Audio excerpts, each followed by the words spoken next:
Either presiding अफसर को या पोलिंग एजेंट को हो, तो वहाँ पे समरी इंक्वायरी करने की पावर प्रिसाइडिंग अफसर को है। और अगर उनको वहाँ पे अगर ऐसा दिखाई दिया कि वो समझो बोगस वोटर्स है तो उसको वो वोट नहीं करने देंगे।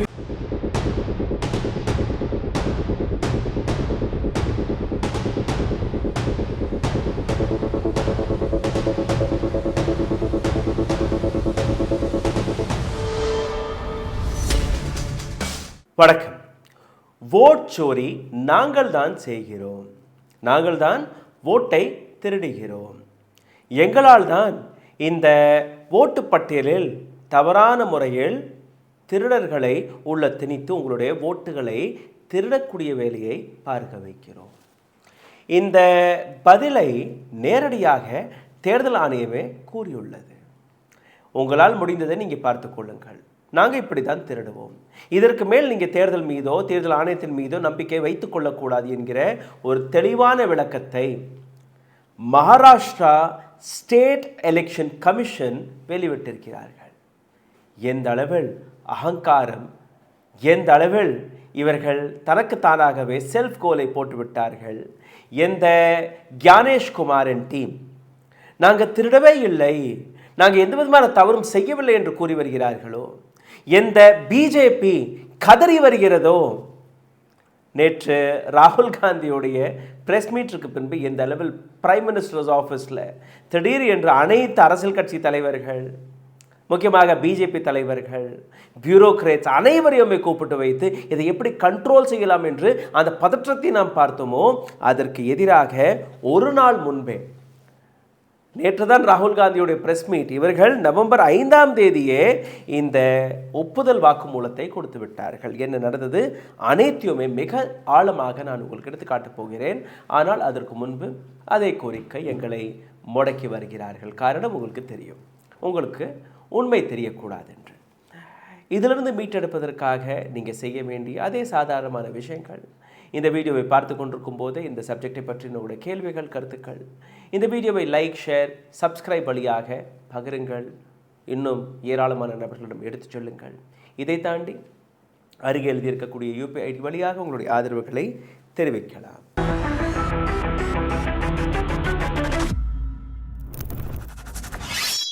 மகாராஷ்டிராவில் டபுள் ஓட்டிங், போகஸ் ஓட்டிங் நடப்பதாக ஏராளமான குற்றச்சாட்டுகள் வெளிவந்து கொண்டிருக்கிறது. எப்படி ராகுல் காந்தியோடைய அலிகேஷன் இருக்கோ அதே போன்று மகாராஷ்டிராவில் இருக்கக்கூடிய சிவசேனா, எம்என்எஸ் போராட்டத்தை நடத்தினார்கள். அந்த கூட்டத்தை நீங்கள் பார்க்க முடியும். 1 லட்சம் 2 லட்சம் அல்ல, ஏராளமான லட்சம் மக்கள் ரோட்டில் இறங்கி ஒட்டுமொத்த மகாராஷ்டிராவில் தேர்தல் ஆணையத்துக்கு எதிராக இந்த போராட்டத்தை தொடங்கினார்கள். லட்சக்கணக்கான மக்கள் சிந்தித்து பாருங்கள்.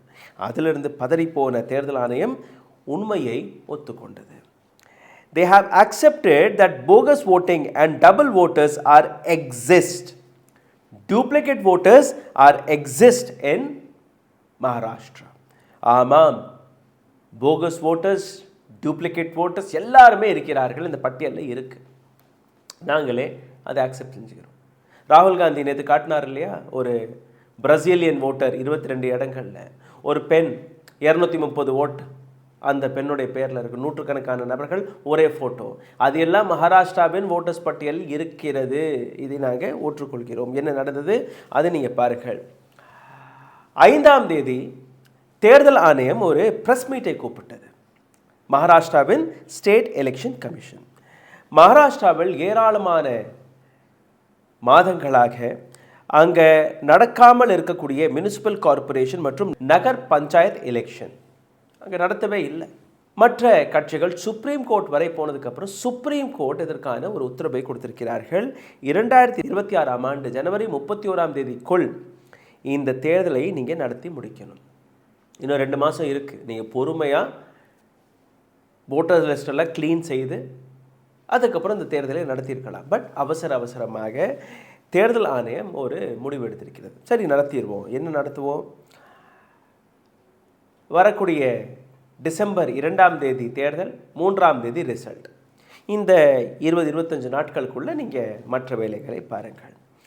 246 நகர் பார்ஷதுடைய எலெக்ஷன், 42 நகர் பஞ்சாயத் எலெக்ஷன் நடக்கப் போகிறதாக இந்த பிரஸ் மீட்டை கூப்பிட்டார்கள். பிரஸ்ஸில் போன பத்திரிகையாளர்கள் சும்மா இருப்பார்களா? அவர்கள் கேள்வி கேட்பார்கள். மகாராஷ்டிராவில் ஏராளமான அலிகேஷனை ராஜ் தாக்கரே எடுத்து வைக்கிறார், ஆதித்ய தாக்கரே எடுத்து வைக்கிறார், இதற்கு முன்பு ராகுல் காந்தி எடுத்து வைத்திருக்கிறார். அப்போ உங்கள்கிட்ட இருக்கக்கூடிய அந்த பட்டியலில் டூப்ளிகேட் ஓட்டர்ஸே கிடையாதா என்கிற அந்த கேள்வி கேட்பதற்கு முன்பே தேர்தல் கமிஷனர், ஸ்டேட் தேர்தல் கமிஷனர் அவராகவே செல்ஃப் கோலை போட்டு விட்டார். இந்த கேள்வி வரும்னு அவர்களுக்கு நன்றாகவே தெரிஞ்சிருக்கு. அதனால் அவங்க என்ன சொல்கிறாங்கன்னா, central election commission of India probably comes under this jurisdiction. இந்த விஷயம் எங்களுடைய ஜுடிஸ்ட்ரிக்ஷனெல்லாம் வராது, இது சென்ட்ரல் ஜுடிஸ்ட்ரிக்ஷனில் வரும். ஆனால் எங்கள் கையில் இருக்கக்கூடிய இந்த voter list clean voter list கிடையாது, இதில் டபுள் ஓட்டர்ஸ் இருக்கிறார்கள், டூப்ளிகேட் ஓட்டர்ஸ் இருக்கிறார்கள். சரி, அதை எப்படி சார் நீங்கள் பார்ப்பீங்க? அதை எப்படி நீங்கள் சரி பார்ப்பீங்க? நீங்களும் ஒத்துக்கிறீங்க இதில் டூப்ளிகேட் ஓட்டர்ஸ் இருக்கிறாங்க, டபுள் ஓட்டர்ஸ் இருக்கிறார்கள். அப்போ இதை எப்படி நேர்மையான முறையில், டிரான்ஸ்பரண்டான முறையில் அதை நாம் அக்செப்ட் செய்ய முடியும்? ஒரு நபர் 2 இடத்துல 3 இடத்துல ஓட்டு போட்டுட்டு போகலாமா இல்லையா? நீங்கள் தானே சொல்கிறீங்க. இல்லை, அதற்கான ஒரு வழி இருக்குது. நாங்கள் ரொம்ப ஆழமாக சிந்தித்து மீட்டிங்கெல்லாம் போட்டு அதற்கான ஒரு வழியை தேடி கண்டுபிடிச்சிருக்கோம். என்ன வழி? ஒரு நபர் அவருடைய ஓட்டு இங்கேயும் இருக்குது அங்கேயும் இருக்குன்னா அந்த நபருடைய பேருக்கு பக்கத்தில் டபுள் ஸ்டார் மார்க்கை டிக் பண்ணி விடுவோம். Double tick. சார், அந்த நபர் 2 இடத்துல போய் ஓட்டு போட முடியுமா இல்லையா? 2 எபிக் நம்பர் வச்சுருக்காரு, 2 ஓட்டர்ஸ் ஐடி வச்சுருக்காரு, 2 இடத்துலையும் போய் ஓட்டு போட்டால் அதுதான் முடியாது. ஏன்? அந்த நபரை கூப்பிட்டு வச்சு அந்த நபர்கிட்ட நாங்கள் எழுதி வாங்கிடுவோம், நீங்கள் எங்கே ஓட்டு போட நினைக்கிறீங்க, பாயிண்ட் நம்பர் ஏலையா பாயிண்ட் நம்பர் பிலையா. பாயிண்ட் நம்பர் ஏல நீங்கள் போடணும்னு நீங்கள் எழுதி கொடுத்துட்டீங்கன்னா நீங்கள் பாயிண்ட் நம்பர் பியில் போய் எழுதி ஓட்டு போடவே முடியாது. அந்த அளவில் நாங்கள் ஃபுல் ப்ரூஃப் சிஸ்டத்தை உருவாக்கி விட்டோம். சார், எப்படி சார் சாத்தியம்? நீங்கள் லிஸ்ட்டில் பேர் இருக்குது, அந்த நபர் கையில் 2 ஓட்டர்ஸ் ஐடி இருக்குது, எழுதி கொடுத்துருவோம்னா எப்போ? சரி, அந்த வேலையை எப்படி நீங்கள் பார்ப்பீங்க? எப்போ பார்ப்பீங்க? அது அந்த எலெக்ஷன் வர்றதுக்கு 2 நாளைக்கு முன்னாடி நாங்கள் பார்த்துருவோம். ஜஸ்ட் 2 நாள். அப்போது 31ஆம் தேதி 30ஆம் தேதி நவம்பர் மாதம் அவர்கள் கையில் வரக்கூடிய இந்த லிஸ்ட் அவங்க படித்து பார்த்து இருக்கக்கூடிய எல்லா டபுள் ஓட்டர்ஸ்களையும் செக் செய்து அவர்கள்ட்ட கூப்பிட்டு வச்சு கடிதம் வாங்கி அதை ஃபுல் ப்ரூஃப் செய்து விடுவார்களாம். சரி சார், ஒரு சில பேரை நீங்கள் கூப்பிட்டு கடிதம் வாங்கிட்டீங்க, சில பேரை உங்களால் கண்டுபிடிக்க முடியலை, அவங்க அங்கே வந்துட்டாங்க, அவங்கள எப்படி பண்ணுவீங்க? ஒரு நபர் பாயிண்ட் நம்பர் பூத் நம்பர் 1க்கு வர்றாருன்னு வச்சுக்கோங்க, 2-3 இடத்துல அந்த நபருடைய பேர் இருக்குது, டூப்ளிகேட் ஓட்ஸ் இருக்குது. இந்த நபரை இங்கே ஓட்டு போட வைக்கிறது மட்டும் அல்லாமல் இந்த நபர்கிட்ட அங்கேயே நாங்கள் கடிதம் எழுதி வாங்கி கொள்வோம். மீதம் இருக்கக்கூடிய இந்த இடங்களுக்கு இந்த இன்ஃபர்மேஷனை பாஸ் செய்து விடுவோம். அப்போது அங்கே போய் அவர் ஓட்டு போட முடியாது. எப்போது? தேர்தல் அன்னைக்கு ஓட்டு போட வருவாராம், இவங்க லெட்டர் எழுதி வாங்கி வாங்கலாம், அதுக்கப்புறம் மற்ற இடங்களில் இவர்கள் அந்த இன்ஃபர்மேஷனை பாஸ் செஞ்சு விடுவார்கள். அண்ட் எல்லாமே மேனுவலாக நடக்குமா? No internet. தபால்காரர் வருவார், இங்கே உங்கள்கிட்ட அந்த தபாலை கொடுப்பார், இன்னொரு தபாலை வாங்குவார், இன்னொரு இடத்துக்கு எடுத்துகிட்டு போய் போவார். எல்லாமே ஒரு அரை மணி நேரத்தில் 10 நிமிஷத்தில் நடத்துகிறோம். This is what election commissioner of Maharashtra, state election commissioner of Maharashtra is explaining it to us. Now you understand. How will you identify the double voters? How will you put the check marks and all of this? இப்போ புரிகிறதா எந்த அளவில் தில்லுமுல்லுக்கள் நடக்கிறது என்று, எந்த அளவில் இவர்கள் இந்த திருட்டு வேலையை பார்த்திருக்கிறார்கள். அதனால தான் தொடக்கத்திலே கூறினேன், உங்களால் முடிஞ்சதை நீங்கள் பார்த்துக்கோங்க, நாங்கள் இப்படித்தான் திருட்டு வேலையை பார்ப்போம். தைரியமாக தேர்தல் ஆணையர்கள் இப்போ வெளிவந்து ஒப்புதல் வாக்குமூலம் மட்டுமல்ல, அதை சேலஞ்ச் செய்யக்கூடிய வேலையும் பார்க்க தொடங்கிவிட்டார்கள். நீங்களே இந்த நபர் பேசுறதை கேளுங்கள். चलिए, दोबार मतदान के लिए अंडरटेकिंग तो एक है, लेकिन जो अधिनियम नियम में जो तत्व है, आइडेंटिफिकेशन के बारे में अगर कुछ यहाँ पे डाउट आता है आइदर प्रिसाइडिंग अफसर को या पोलिंग एजेंट को, तो वहाँ पे समरी इंक्वायरी करने की पावर प्रिसाइडिंग अफसर को है. और अगर उनको वहाँ पे अगर ऐसा दिखाई दिया कि वो समझो बोगस वोटर्स है तो उसको वो वोट नहीं करने देंगे. எப்படி இந்த தேர்தல் அங்கே நடக்கிறது? முதல் கேள்வி. நேரடியாக நீங்கள் ஒத்துக்கொள்ளக்கூடிய விஷயம், ஆமாம் எங்களிட இருக்கக்கூடிய இந்த பட்டியலில் டூப்ளிகேட் ஓட்ஸ் இருக்குது, டபுள் ஓட்டர்ஸ் இருக்கிறார்கள், இந்த பட்டியல் ஃபுல் ப்ரூஃப் கிடையாது, இது தவறான ஒரு பட்டியல். அப்போ அந்த பட்டியலை வச்சு நீங்கள் எப்படி தேர்தலை நடத்துகிறீர்கள் என்கிற அந்த கேள்வி வருகிறதா இல்லையா? அப்போ அந்த தேர்தலை நடத்தக்கூடாதா இல்லையா? தவறான பட்டியல், தவறான ஓட்டர்ஸ்களை வைத்து எப்படி அந்த தேர்தலை நடத்துகிறீர்கள்? அப்போ ராகுல் காந்தி பேசியதில் என்ன தப்பு? அவர் பேசியதில் என்ன பொய் இருந்தது? You yourself accepted, right? Yes or no? Aditya Thackeray எடுத்து வைத்த பிரஸ் மீட், ராஜ் டாக்கரே எடுத்து வைத்த பிரஸ் மீட், அந்த மக்களுடைய கூட்டம் அனைத்துமே சரியாக இருக்கிறதா இல்லையா?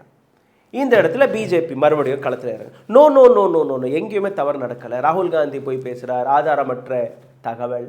ஆதித்ய டாக்கரே போய் பேசுகிறார், ஆதாரமற்ற தகவல். ராஜ் டாக்கரே போய் பேசுகிறார், ஆதாரமற்ற தகவல். ஆதாரமற்ற தகவல் என்றால் எப்படி இந்த நபர் ஆதாரம் என்று எடுத்து காட்டுகிறார்? ஆமாம் தவறு இருக்கு, போய் பேசியிருக்கிறோம், எங்களுடைய பட்டியலில் டபுள் ஓட்டர்ஸ் இருக்கிறார்கள், டூப்ளிகேட் ஓட்டர்ஸ் இருக்கிறார்கள். உங்களுடைய அதிகாரி தானே. he himself accepted this. Now you tell me, Ashish LR என்கிற ஒரு பிஜேபி நபர் அவரும் ஒத்துக்கொள்கிறார், ஆமாம் டபுள் ஓட்டர்ஸ் இருக்கிறாங்க. யார்? பிஜேபி சார்ந்த நபர். ஆனால் எப்படி பேசுகிறாருன்னா, சார் இவங்கெல்லாம் வந்து பேசுகிறாங்க இல்லையா, அவங்க முஸ்லீம் ஓட்டர்ஸ்களுடைய பேரும் டபுளாக இருக்குது, அதை பற்றி பேச மாட்டேங்கிறாங்க. யோ இங்கேயும் ஹிந்தி முஸ்லீமா? பிஜேபி கையிலேருந்து ஒரு உத்தரவு போடுங்க, பிஜேபியினர்கள் பாகிஸ்தான், ஹிந்து முஸ்லீம் இதை பற்றி பேசவே கூடாது, மற்ற விஷயங்களை பற்றி பேசலாம்னு. Narendra Modi to Amit Shah to each and every person will be speechless. அவங்களால பேசவே முடியாது. பிகாஸ் அவர்கள் கையில் இருக்கக்கூடிய 4 வார்த்தைகள் பாகிஸ்தான், ஹிந்து முஸ்லீம், வந்தேரி, ஆன்டி இண்டியன், அவ்வளோதான், தேச துரோகி, அவ்வளோதான். இந்த 4-5 வார்த்தைகளை நீக்கிட்டீர்கள், அவர்களால் பேசவே முடியாது, வாயடிச்சு போயிடுறாங்க. அதுதான் பிஜேபி, அதுதான் ஆர்எஸ்எஸ். இப்போ ஆஷிஷ் எல்ஆர் என்கிற நபர், he says, BJP leader, minister, he says that they are not talking about Hindu Muslim, they are not talking about Muslim voters. And this is what Rahul Gandhi started. Press meet 1, press meet 2, press meet 3. This is what Maharashtra Shiv Sena Aditya Thackeray spoke. This is the same thing which spoken by Raj Thackeray, Mahavikas Agadi, MNS. அனைத்து நபர்களுமே எடுத்து வைக்கக்கூடிய விஷயங்கள் இதுதான். Maharashtra election commissioner officers have admitted on screen that the list what we have is not right. It is wrong. Well, Mr. Gyanesh Kumar இதற்கப்புறமாவது பேசுவாரா? ஏன் நீங்கள் CCTV ஃபுட்டேஜை காட்டுறதில்லை? எதற்காக எஸ்ஐஆரை சரியாக நீங்கள் நடத்துவதில்லை? எதற்காக மக்களை நீங்கள் வரிசையில் நிற்க வைத்து இந்த ஃபார்மெல்லாம் நிரப்ப சொல்லுங்கள்? இது எல்லாமே இங்கே கேள்வி வருகிறதா இல்லையா? சிந்தித்து பாருங்கள். இதற்கு மேல் ஆதாரம் கிடையாது, இதற்கு மேல் ஒப்புதல் வாக்குமூலம் கிடையாது. Now BJP have to answer this. Narendra Modi have to answer this. And Mr. Gyanesh Kumar, for sure you need to answer this. மகாராஷ்டிராவில் ஒரு தேர்தலை நடத்த போகிறீர்கள், தமிழ்நாட்டில் நடத்த போகிறீர்கள், அசாமில் நடத்த போகிறீர்கள், கேரளாவில் நடத்த போகிறீர்கள். உங்கள் கையில் இருக்கக்கூடிய பட்டியலே போலியான பட்டியலாக இருக்கும்போது H5ல நீங்கள் பார்த்தீர்கள், ராகுல் Gandhi 25 lakh voters, 25 lakh voters are fake voters, fraud voters. மகாராஷ்டிராவில் நீங்களே ஒத்துக்கொண்டதுக்கு பின்பு கூட தேர்தல் நடத்தணுமா? அரசியல் கட்சிகள் should boycott. They should say non-cooperation. We will not cooperate until you correct your system. உங்களுடைய சிஸ்டத்தை கரெக்ட் செய்யாத வரை, உங்களுடைய சிஸ்டத்தை சரி பார்க்காத வரை உங்களுக்கு நாங்கள் ஒப்புதல் கொடுக்க மாட்டோம், ஆதரவு கொடுக்க மாட்டோம். Every political party, every politician should take this stand. அதுவரை இது போன்ற ஓட்டு திருட்டுகள் நடந்து கொண்டே இருக்கும். சிந்தித்து பாருங்கள். இந்த வீடியோவை பற்றின உங்களுடைய கருத்துக்களை கீழே கமெண்ட் பாக்ஸில் எழுதி விடுங்கள். இதை தாண்டி எங்களை சப்போர்ட் செய்ய நினைக்கக்கூடிய நபர்கள் அருகே எழுதியிருக்கக்கூடிய UPI வழியாக உங்களுடைய ஆதரவுகளை தெரிவிக்கலாம். நன்றி, வணக்கம். ஊடகம் கார்ப்பரேட் அரசியல்வாதிகளின் கைப்பாவையாக அடிமைகளாக இருந்தது போதும். இனி சாட்டை எடுத்து சுழற்றும் நேரம் வந்துவிட்டது. ஊடகம் பொதுமக்களாகிய உங்களுக்காக உங்களாலேயே இயக்கப்பட வேண்டும். ஊடக சுதந்திரத்திற்காக உங்களின் பங்களிப்பை இன்றே அளித்திடுங்கள்.